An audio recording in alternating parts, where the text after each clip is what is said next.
Hello বন্ধুরা, চলে এসেছি নতুন একটি ভিডিও নিয়ে। আশা করছি তোমরা সবাই ভালো আছো, আমিও ভালো আছি। এটি আমার ডেলিভারি যে এক্সপিরিয়েন্সটা ছিল, সেই ভিডিওটায় অনেক অনেক ভালোবাসা দিচ্ছ, লাইক করছো, কমেন্ট করছো, তার জন্য অনেক অনেক অনেক ধন্যবাদ। তোমাদেরকে বলে বোঝানোর মতো নয়। আমি খুবই আনন্দ পাচ্ছি যে তোমরা ভিডিওটা দেখছো এবং নানান রকমের কমেন্ট তোমরা করছো। একজন কমেন্ট করেছো এনআইসিইউটা কিরকম। তো এনআইসিইউ সম্পর্কে আমার সত্যি কোনো ধারণা নেই, কারণ আমাকে তো জেনারেল বেডেই দিয়েছিল, আর জেনারেলি আমি ছিলাম। সেখানে ব্যবস্থাপনা কিন্তু সত্যি খুব ভালো ছিল, মানে আমার দিক দিয়ে কোনো অসুবিধা হয়নি। কিন্তু কিছু কিছু মিসবিহেভ তো আমিও পেয়েছি, তো সেগুলো ওভারঅল মানে ঠিক আছে। 10 আউট অফ আমি 6 বলতে পারি যে না, ঠিক আছে, ওভারঅল ঠিক আছে। তো তোমরা যারা যারা আরো যদি তোমাদের কোনো কোশ্চেন থেকে থাকে, তাহলে কিন্তু তোমরা অবশ্যই আমাকে কমেন্ট সেকশনে জানাতে পারো।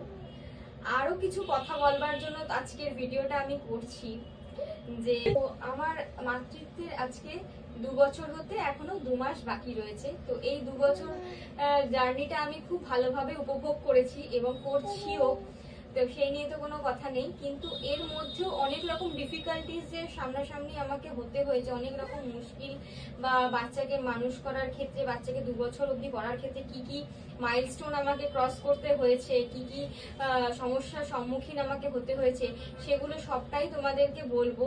আর কিভাবে আমি আমার বেবিকে হ্যান্ডেল করি নিজে হাতে, আর সমস্ত কিছু খাবার, ওর এতদিনের খাবার চার্ট, আমি সবকিছু তোমাদের সাথে শেয়ার করতে চাই আমার একদম ব্যক্তিগত এক্সপিরিয়েন্স থেকে, যাতে তোমরাও কিছু উপকৃত হও। অনেকে জানি এরকম অনেক ভিডিও অনেকে করে থাকে, কিন্তু প্রত্যেকের এক্সপিরিয়েন্সটা যেহেতু আলাদা হয়, সেহেতু আমি আমার মেয়ের যেসব পুরোটা জার্নিটা তোমাদের সাথে শেয়ার করতে চাই।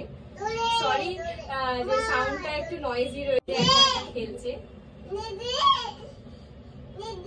তো আমি চাই আমার যেরকম লাইফস্টাইল, আমার বেবির যেরকম লাইফস্টাইল, আমি বেবিকে যেভাবে রাখি, যেভাবে কেয়ার করি, ওর খাওয়া দাওয়ার ডেইলি রুটিন, সমস্ত কিছু আমি তোমাদের সাথে শেয়ার করতে চাই।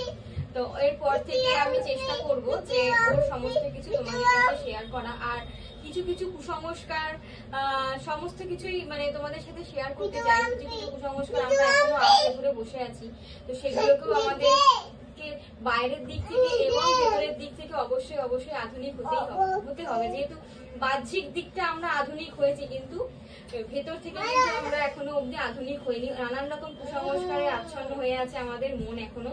তো সেগুলোকে চেষ্টা করব যাতে ভিডিওর মাধ্যমে যতটা পারা যায় তোমাদেরকে বোঝানো, তোমাদের সাথে থাকার, আর সমস্ত রকম ডাউট ক্লিয়ার করার।